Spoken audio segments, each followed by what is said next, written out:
Terus Pak, saya juga ingin menanyakan bagaimana dengan ini, saya beberapa waktu lalu sempat apakah PLN kalau di wilayah Makassar Utara dan juga Makassar Selatan memang ada penurunan konsumsi atau justru peningkatan konsumsi masyarakat dibandingkan tahun lalu? Saya tahu ada perbandingannya Pak, karena kan tahun lalu mungkin ada yang memang penggunaan listriknya juga tinggi dan sebagainya, tetapi tagihannya tidak sebanyak ini. Nah, untuk menghindari asumsi lain-lain, mungkin Pak Radit atau dan juga Bu Yuli bisa memberikan gambaran apakah ada peningkatan ketika kita bandingkan periode yang sama dengan tahun lalu untuk penggunaan listrik ini. Apakah memang hanya karena COVID ini yang menjadi penyebab utama terjadi lonjakan, atau di tahun sebelumnya yang sebenarnya belum ada apa-apa, atau karena tahun lalu pernah tahun politik mungkin juga berpengaruh untuk kita menggunakan konsumsi listrik tinggi, atau bagaimana? Silahkan. Oke, mungkin nanti mungkin bisa juga dari Pak Radit ya. Ini mungkin karena kami membawa data masing-masing aja, Mbak. Jadi untuk Makassar Utara, jadi tadi juga sebenarnya saya sudah sampaikan ya, kalau secara keseluruhan dibanding tahun lalu, Makassar Utara ini sangat berdampak sih sebenarnya dengan adanya keadaan COVID, karena mayoritas industri mayoritas pelanggan kami di Makassar Utara itu didominasi oleh bisnis dan industri, sehingga secara total sampai dengan bulan Mei ini kami year on year ya, YOY itu tahun lalu Mbak, kami itu malah minus 4% dari secara total pertumbuhan penjualan kami. Jadi kami itu minus 4%. Jadi jangan berapa Ibu tadi? 4%. 4% dibandingkan tahun lalu periode yang sama ya? Yang sama. Jadi kami itu turun 4% atau minus 4%. Nah, kalau secara rincian sih sebenarnya memang yang paling didominasi itu di industri, Mbak. Jadi di industri kami itu turun 16% dari tahun lalu, dan untuk yang bisnis 5%.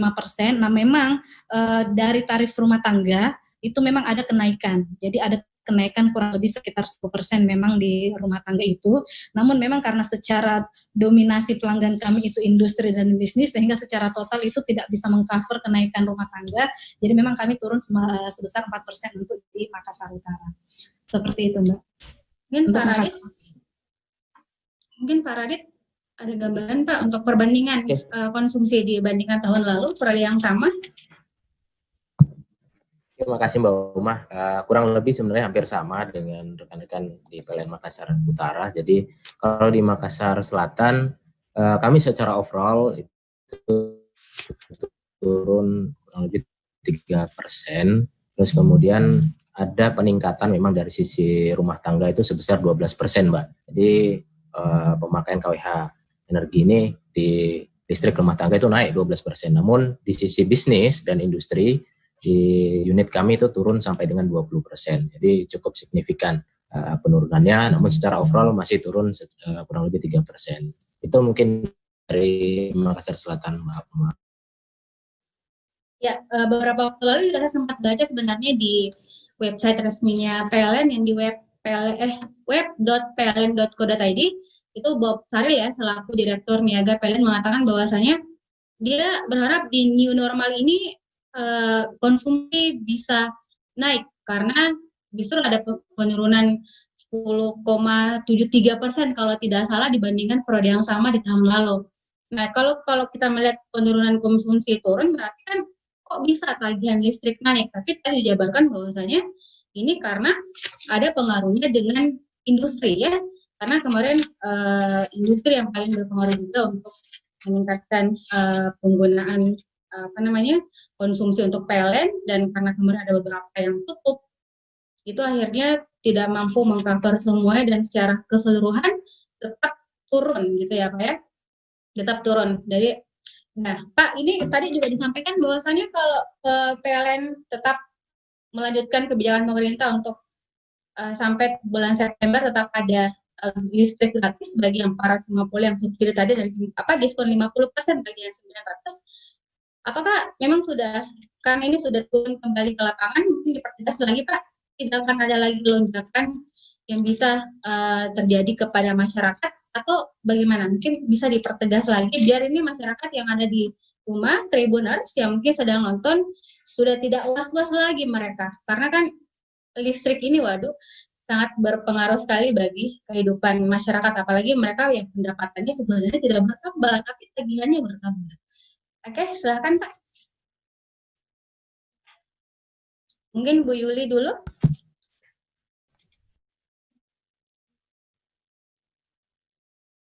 Oke Mbak ya, jadi apa namanya tadi pertanyaannya apakah gimana nanti untuk yang ke depan ya.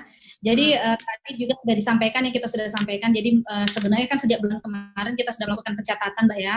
Nah untuk bulan ini juga sama, tidak ada apa namanya kami melakukan mekanisme yang seperti biasa di keadaan new normal sekarang ini, sehingga memang kami bisa pastikan bahwa penggunaan energi listrik nanti yang akan muncul dalam tagihan itu sesuai dengan apa namanya pemakaian pelanggan sesuai dengan yang ada. Terkait masalah apakah tidak apa namanya dijamin tidak ada lonjakan, nah tergantung pemakaian sih, tergantung pemakaian. Dan yang sama ya insya Allah tidak ada lonjakan, dan itu teman-teman pelanggan bisa sendiri melihat nanti apa namanya angka. Namun memang mungkin ada beberapa hal yang perlu juga kita pahami bersama. Di sini mungkin kami sampaikan juga bahwa dengan adanya apa namanya kebijakan cicilan ya, harus dipahami juga sama masyarakat bahwa nantinya itu akan membebani sebagian di rekening bulan Juli. Jangan sampai nanti rekening yang terbit di bulan Juli dianggap masih tinggi, padahal sebenarnya ada beberapa cicilan yang ditumpangkan di rekening bulan Juli bagi pelanggan yang dilakukan mekanisme yang tadi yang cicilan tadi ya tadi. Tapi bagi pelanggan tidak, intinya adalah pemakaian insya Allah akan tergantung sesuai penggunaan tagihan listrik tergantung pelanggan itu sendiri. Seperti itu Mbak. Baik.